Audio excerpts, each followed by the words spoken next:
Откакто се върнахме на Земята след победата над Xenoheld, се случиха много неща. Най-хубавото е, че вече по цял свят имат достъп до Бакуган симулатора. Това позволява на деца да демонстрират бойните си умения, докато са в безопасност.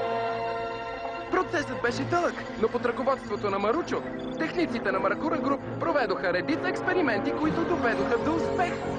Най-накрая можаха да сканират човешката атомна структура и да я превърнат в данни, за да я прехвърлят в виртуалния свят. Сега всички деца могат да влязат в центровете за достъп и да се телепортират в симулатора, където да играят на воля. Изглежда, че не всички искат Бакуган симулаторът да остане свободно и безгрижно място.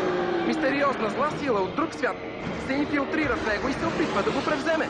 Но бойците няма да стоят безучастно, докато лошите действат. Никога не бягаме от двубой. Няма да го сторим и сега.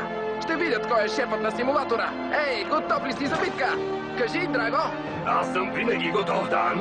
Добре, да започваме тогава! Игрова карта, отвори! Какво ще сториш ти? На теб са всички беди. Опрям си до стена, напрегни рамена. Нощта е в теб сега.